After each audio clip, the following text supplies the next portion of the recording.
सन्माननीय उद्धव ठाकरे,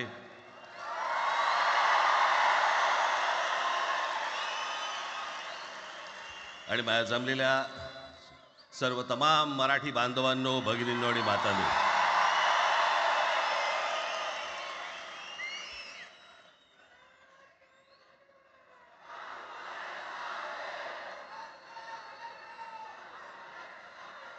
खरं तर दोघांची भाषणं संपली ना की एकत्र आरोळ्या ठोका.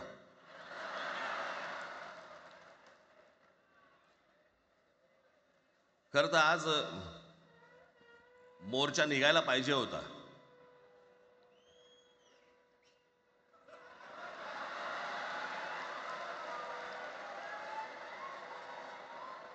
तोंडानेच आहे ना?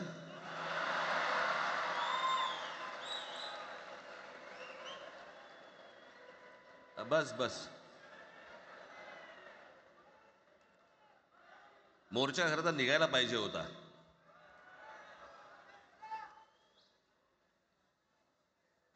मराठी माणूस कसा सर्व बाजूने एकवटतो याचं एक चित्र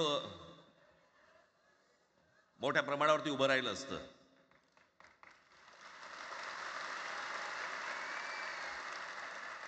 पण नुसत्या मोर्चाच्या चर्चेनेच माघार घ्यावी लागली.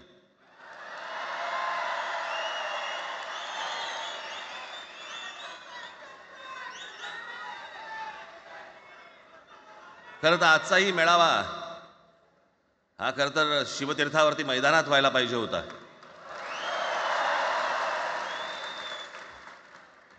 मैदान ओसंडून वाहिलं असतं अख्खं. पण पाऊस आहे, पावसामध्ये सगळ्या ठिकाणी अशा प्रकारचे काही जागा मिळत नाहीत फारशा मुंबईमध्ये, आणि म्हणून मग आज तुम्हाला सर्वांना इथे यावं लागलं. मी बाहेर जे उभे आहेत त्यांची मी दिलगिरी व्यक्त करतो की त्यांना आतमध्ये येता नाही आलं, परंतु आता काही स्क्रीनवरती आठवा.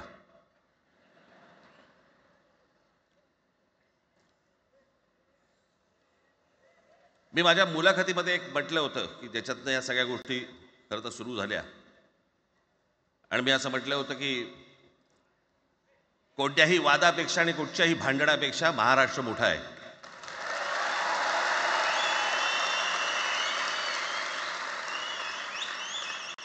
आज जवळपास 20 वर्षानंतर मी आणि उद्धव आम्ही एका व्यासपीठावरती आज येतो आहोत.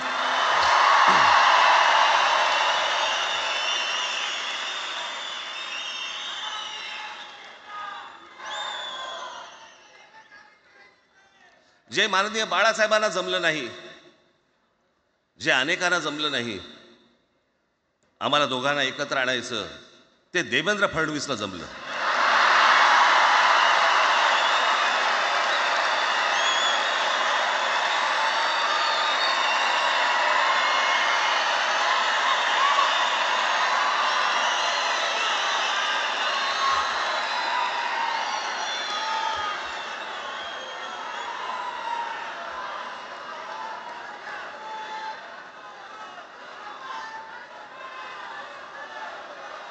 आता बऱ्याच सगळे चॅनल्सचे सगळे कॅमेरे तिकडे लागले, इकडे लागले, इकडे लागलेत. आता संध्याकाळी सगळं सुरू होईल. आता काय वाटतं, काय दोघांची बॉडी लँग्वेज कशी होती? कोणी कमी हसलं का? कोणी जास्ती हसलं का? कोणी बोलतायत का? आपल्याकडे मूळ विषय सोडून इतर गोष्टींमध्येच फार रस असतो अनेकांना. खरं तर आजचा हा मेळावा, मोर्चालाही तीच घोषणा होती, आजच्या मेळाव्यालाही तीच घोषणा आहे की कुठचाही झेंडा नाही, मराठी हाच अजेंडा.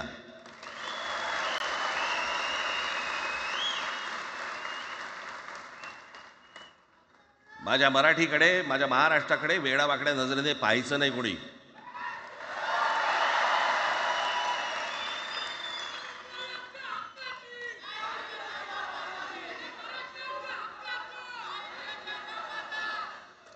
ठरलं ना आपलं, सगळ्यात शेवटी द्यायच्या घोषणा. बसा, शांत बसा. खरं तर हा प्रश्नच अनाठाई होता, काही गरजच नव्हती. हे कुठून अचानक हिंदीचं आलं मला काही कळलं नाही मला.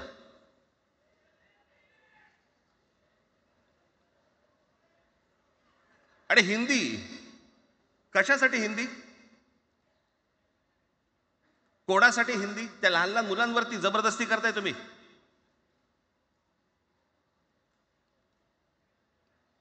कोणाला विचारायचं नाही, शिक्षण तज्ज्ञांना काही विचारायचं नाही, कोणाला काही विचारायचं नाही. बस आमची सत्ता आहे, आमच्याकडे बहुमत आहे, आम्ही लादणार. तुमच्या हातात सत्ता असेल ती विधान भवनात,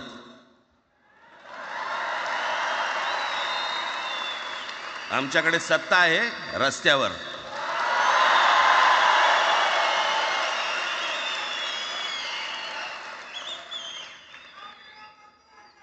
एक पत्र लिहिलं, 2 पत्र लिहिली, नंतर ते दादा भुसे माझ्याकडे आले. मला म्हणाले की आम्ही काय म्हणतो एवढं समजून तर घ्या, एवढं काय म्हणतो एवढं ऐकून तर घ्या. म्हटलं दादा तुम्हाला एक गोष्ट सांगतो, तुम्ही काय सांगता ते ऐकून घेईन पण ऐकणार नाही.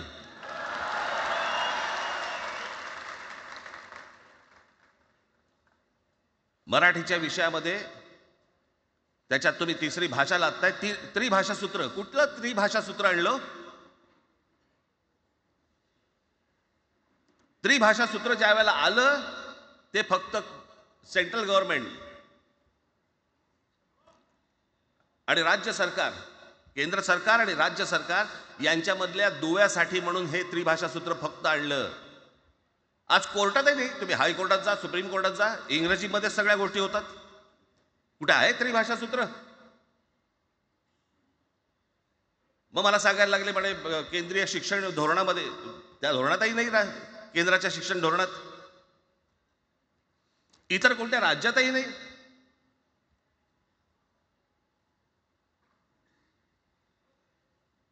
महाराष्ट्रात प्रयोग करून पाहिला तरी दक्षिणेची राज्य तर हिंग लावून विचारत नाही त्यांना. पण महाराष्ट्र ज्या वेळेला पेटून उठतो त्यावेळेला काय घडतं आणि काय होतं हे आज राज्यकर्त्यांना समजलं असेल. त्याशिवाय का माघार घेतली?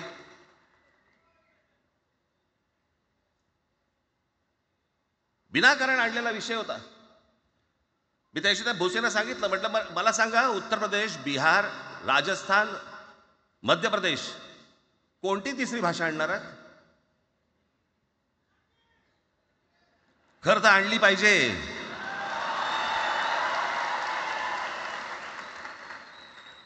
गंमत बघा, हिंदी भाषिक राज्य आहेत ती आर्थिकदृष्ट्या मागास, आणि हिंदी न बोलणारी जी राज्य आहेत ती आर्थिकदृष्ट्या प्रगत, आणि वर आम्ही हिंदी शिकायचं. यांना हिंदीतून राज्य नाही सांभाळता आली, यांना राज्यांचा विकास नाही करता आला. जे हिंदी बोलत नाहीत त्या राज्यांमध्ये, हिंदी बोलत असलेल्या राज्यांमधनं नोकरी धंद्यासाठी लोक इकडे येत आहेत आणि हे म्हणतात हिंदी शिका. कोणासाठी शिकायचं? 5वी नंतर काय हिंदी चित्रपट सृष्टीमध्ये जाणार आहेत पोरगा? कोणासाठी शिकायचं? हिंदी भाषेबद्दल मला वाईट नाही वाटत, भाषा कोणतीही श्रेष्ठच असते, उत्तमच असते. मग ती मराठी असेल, गुजराती असेल, तामिळ असेल, पंजाबी असेल, बंगाली असेल, हिंदी असेल, अजून कुठचीही असेल. एक भाषा उभी करायला खूप प्रचंड तपश्चर्या लागते, खूप लोकांची मेहनत असते. एक लिपी उभी करायला खूप प्रचंड ताकद लागते.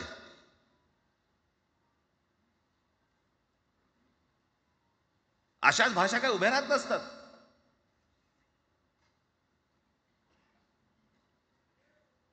आणि या भाषेचं नवीन कुठून आणलं? त्याशी ते अमित शहा म्हणाले ज्याला इंग्रजी येतं त्याला पुढे म्हणे लाज वाटेल, म्हणे मला इंग्रजी येतं. अरे तुम्हाला नाही येत?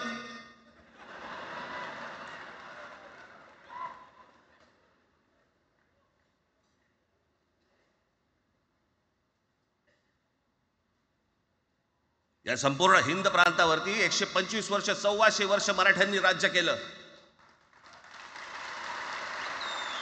1400 वर्ष. इतक्या राज्यांवरती आम्ही राज्य केलं. त्यावेळेला राज्यच नव्हती, पण जे प्रदेश होते त्याच्यावरती राज्य केलं. आम्ही मराठी लादली गुजरातवरती, मध्य प्रदेशवरती, राजस्थानवरती, पंजाबवरती, इतर सगळ्या प्रांतांवरती जिथे जिथे म्हणून अटोकपर्यंत पोहोचले होते मराठा साम्राज्य, आम्ही लादली. अरे हिंदी भाषा आहे, 200 वर्षापूर्वीची भाषा आहे, महाराजांच्या काळात पण नव्हती.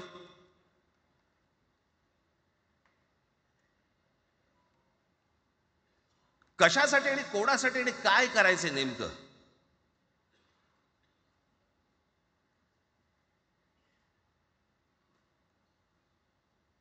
यांनी फक्त चाचपडून पाहिलं, चाचपडून. मुंबई स्वतंत्र करता येते का याच्यासाठी अगोदर जरा थोडंसं भाषेला डिवचून बघू. महाराष्ट्र शांत राहिला तर पुढे ते पाऊल टाकू.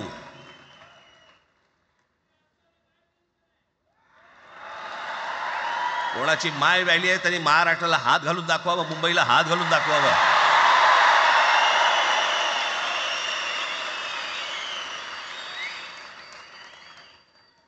त्या मजाक वाटला काय? आम्ही शांत आहोत याचा अर्थ गांडू नाही आहोत.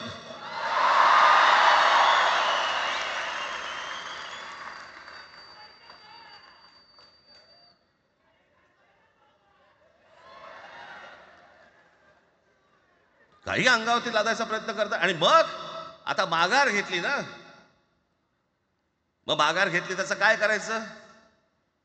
मग वेगळ्या ठिकाणी वळवा सगळं प्रकरण. वेगळ्या ठिकाणी म्हणजे कुठे? ठाकरेंची मुलं इंग्रजी मीडियम मध्ये शिकली, बरं मग पुढे? म्हणजे दादा भुसे मराठी मीडियम मध्ये शिकून शिक्षण मंत्री झाले, देवेंद्र फडणवीस इंग्रजी मीडियम मध्ये शिकून मुख्यमंत्री झाले. कुठे काय शिकले याचा काय संबंध?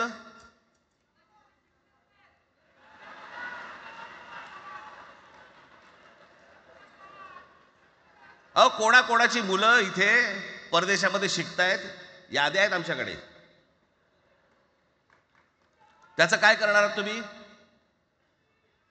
आणि त्याच्यातल्या त्याच्यात मंत्रिमंडळातल्या एक एक मंत्र्याचं हिंदी आहे का? फेफरं येईल, फेफरं.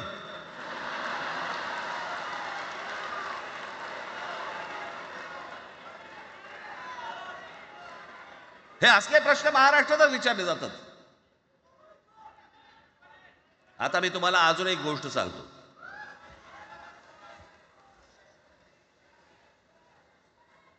आम्ही मराठी मीडियम मध्ये शिकलो, हो शिकलो. आमची मुलं इंग्रजी मीडियम मध्ये शिकली, हो शिकली. मग याच्यावरती तुम्ही प्रश्न काय उपस्थित केला? ह्यांना मराठीचा पुळका कसा? हे इंग्रजी मीडियम मध्ये टाकतात. बरं, सन्माननीय माननीय बाळासाहेब ठाकरे आणि माझे वडील श्रीकांत ठाकरे हे इंग्रजी मीडियम मध्ये शिकलेले आहेत. या दोघांवरती तुम्ही मराठीबद्दल शंका घेऊ शकता का?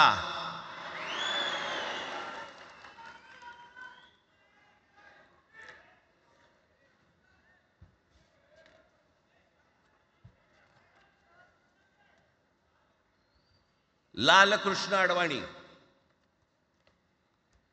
Saint Patrick high school Christian missionary school मध्ये शिकले. हिंदुत्वावर शंका घेऊ का त्यांच्या? कॉन्व्हेंट स्कूल मध्ये शिकलेले आहेत अडवाणी. दक्षिण भारतामध्ये बघा, तमिळच्या प्रश्नावरती, तेलुगूच्या प्रश्नावरती कडवटपणे समोर येऊन उभे राहतात. कोण विचारते तर ना, तुमची मुलं कुठे शिकली आणि तुम्ही कुठे शिकलात?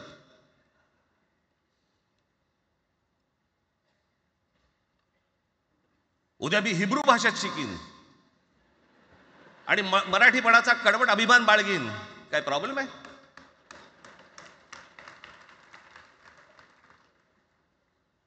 मी आता तुमच्याकडे दक्षिणेतले इंग्रजीमध्ये मी अगदी थोडक्यात यादी आणली आहे. दक्षिण भारतातील इंग्रजी माध्यमात शिकलेले नेते आणि अभिनेते: Jayalalithaa Doveton English medium school, Stalin English medium school Loyola, Kanimozhi Presentation Convent school, Udhayanidhi म्हणजे करुणानिधींचा नातू डॉन बॉस्को. चंद्रबाबू नायडू वडील इंग्लिश टीचर होते, शिक्षण इंग्रजी माध्यमात झालं. पवन कल्याण आंध्र उपमुख्यमंत्री, शिक्षण सेंट ॲन. नारा लोकेश NTRचा नातू, चंद्रबाबूंचा मुलगा, Stanford school. Kamal Haasan Santhome high school. अभिनेता विक्रम मॉटफोर्ड स्कूल. अभिनेता Suriya English medium. AR Rahman आधी पद्मशेषाद्री बालभवन आणि नंतर मद्रास कृष्णरी हायस्कूल. परवा दिवशीचा एक प्रसंग सांगतो. एका व्यासपीठावरती तामिळनाडूमध्ये AR रहमान व्यासपीठावरती उभे होते, काहीतरी कार्यक्रम होता. त्या बाई तामिळमध्ये बोलत होत्या. अचानक ती बाई हिंदीत बोलायला लागली. त्याच्यावरती रहमानने तिच्याकडे असं बघितलं, बोलला हिंदी, आणि व्यासपीठावरनं खाली उतरला.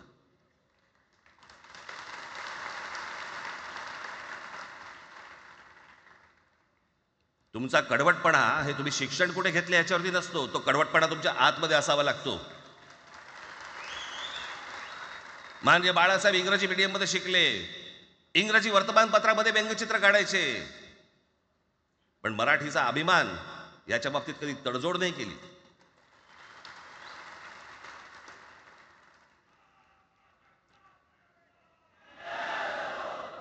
म्हणे एक भाषा म्हणे सगळ्यांनाच बांधून ठेवते. कुठची एक भाषा?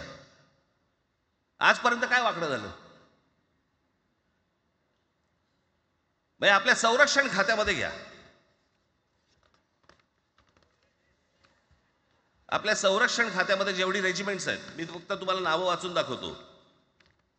मद्रास रेजिमेंट आहे, राजपुताना रायफल्स आहे, राजपूत रेजिमेंट आहे, डोगरा रेजिमेंट आहे, सीख रेजिमेंट आहे, जाट रेजिमेंट आहे, पॅराशूट रेजिमेंट आहे, पंजाब रेजिमेंट आहे, ग्रेनेडियर्स आहेत, सीख लाईट इन्फंट्री आहे, मराठा लाईट इन्फंट्री आहे, गढवाल रायफल्स आहे, कुमाऊं रेजिमेंट आहे, आसाम रेजिमेंट आहे, बिहार रेजिमेंट आहे, महार रेजिमेंट आहे, जम्मू काश्मीर रायफल्स आहे, जम्मू आणि काश्मीर लाईट इन्फंट्री आहे, नागा रेजिमेंट आहे, गोरखा रायफल्स आहे, गोरखा रायफल्स आहे, त्याच्यानंतर तुमचं लडाख स्काउट्स आहे, अरुणाचल स्काउट्स आहे, सिक्कीम स्काउट्स आहे. इतक्या राज्यांच्या आज आपल्या संरक्षण खात्यामध्ये लोक आहेत आणि इतक्या रेजिमेंट्स आहेत.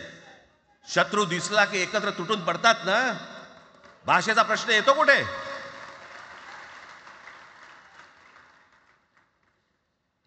या देशामध्ये जेव्हा भाषावार प्रांतरचना झाली तीच या गोष्टींसाठी झाली ना, की प्रत्येक भाग तसे भाषांचे होते म्हणून. मग या सगळ्या गोष्टी का सुरू केल्यात तुम्ही? कशासाठी सुरू केल्यात? काय याच्या मागचं राजकारण? आत्ता सांगून ठेवतो. आज तुम्ही सगळेजण मराठी म्हणून एकत्र आलात. आज महाराष्ट्रामधला तमाम मराठी आज मराठी म्हणून एकत्र आला. टाळ्या वाजू नका. मी काय सांगतोय नीट ऐका. याचा पुढचं राजकारण ह्यांचं पुन्हा तुम्हाला जातीमध्ये विभागायला सुरुवात करतील. पुन्हा हे जातीचं कार्ड खेळायला सुरुवात करणार. मराठी म्हणून तुम्हाला कधी एकत्र येऊ देणार नाहीत. हे जातीपातीमध्ये विभागायला सुरुवात करतील. आता हे सुरू केलं. काल कोणाच्या ते व्यापाऱ्याच्या कानफडीत मारली मीरा भाईंदरला. त्याच्या काय इथे लिहिलं होतं काय गुजराती?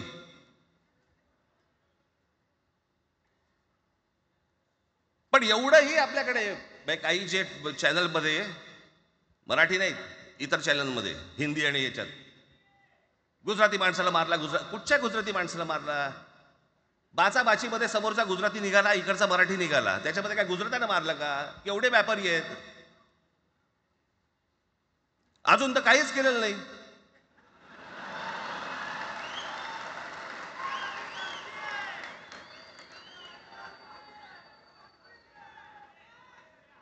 अर्थात त्यांना मराठी आली पाहिजे याच्याबद्दल वाद नाही. विनाकारण उठसूट काय मारामारी करायची गरज नाही आणि मारायची गरज नाही. पण जर जास्ती नाटकं केली तर कानाखाली आवाज काढलाच पाहिजे तुम्ही. पण चूक त्यांची असली पाहिजे. आणि एका गोष्टीचं लक्षात ठेवा. अशी कधी गोष्ट कराल त्याचे व्हिडिओ काढू नका.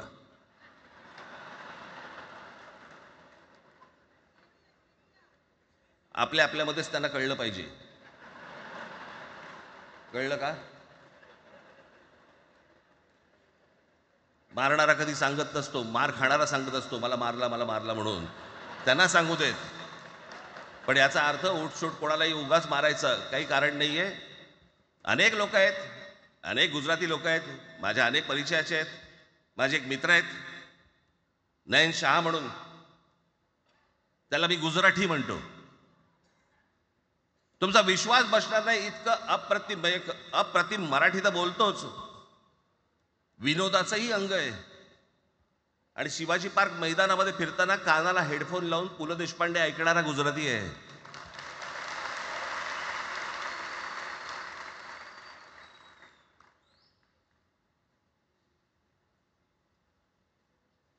मी मगाशी तुम्हाला सांगितलं की हे मराठीचं बाळकडू आमच्यासाठी ते बाळकडूच होतं.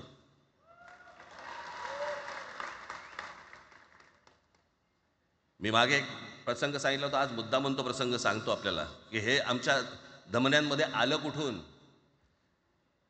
मी एवढा महाराष्ट्रासाठी मराठीसाठी कडवट का झालो. लहानपणापासूनचे अनेक प्रसंग आहेत माननीय बाळासाहेबांबरोबरचे, पण मी एक प्रसंग कधीही विसरणार नाही आणि तो 1999 सालचा आहे. त्या 1999 साली शिवसेना भारतीय जनता पक्षाची युती सरकार येणार नाही अशी परिस्थिती होती.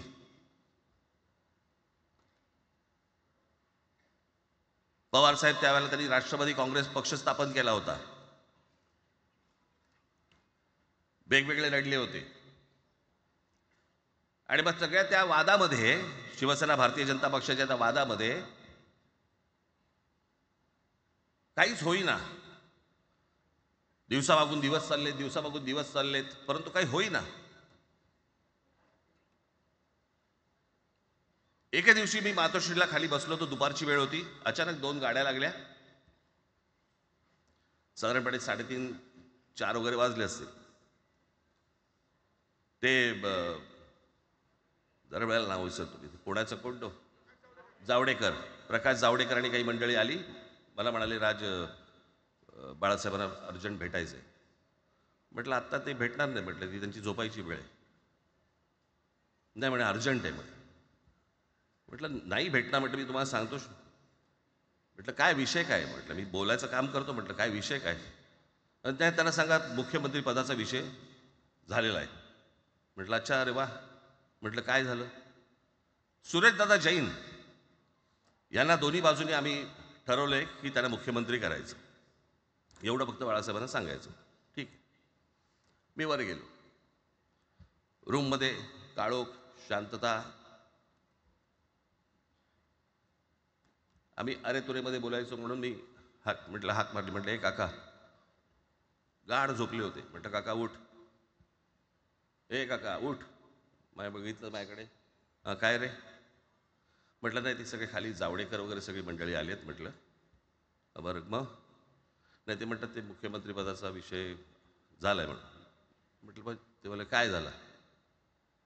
ते म्हणाले सुरेशदादा जैन यांना मुख्यमंत्री पदासाठी दोन्ही जणांनी सांगितलं की करायचं म्हणून. असं माझ्याकडे बघितलं त्यांनी. त्यांना जाऊन सांग महाराष्ट्राचा मुख्यमंत्री मराठीच होईल, दुसरा कोणी होणार नाही.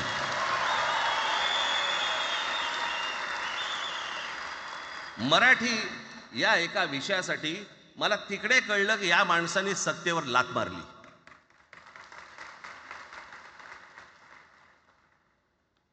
हे संस्कार ज्या पोरावरती झाले असतील तो मराठीसाठी तडजोड करेल काय. बाकी सगळ्या युत्या आघाड्या सगळ्या कुठच्याही गोष्टी होत राहतील.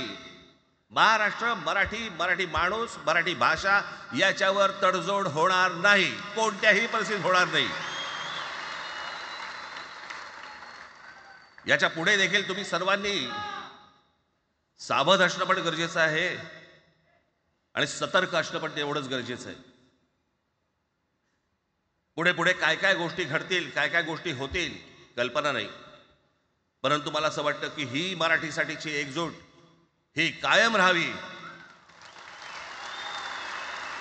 आणि महाराष्ट्रामध्ये सन्माननीय माननीय बाळासाहेबांचं जे स्वप्न होतं ते पुन्हा साकारावं अशी एक आशा अपेक्षा आणि इच्छा व्यक्त करतो आणि आपणा सर्वांची मी रजा घेतो. धन्यवाद. जय हिंद, जय महाराष्ट्र. लेटेस्ट अपडेट्स और ताजा तरीन खबरों के लिए TV1 इंडिया लाइव को सब्सक्राइब कीजिए और नोटिफिकेशन पाने के लिए बेल आइकॉन को दबाना मत भूलिए.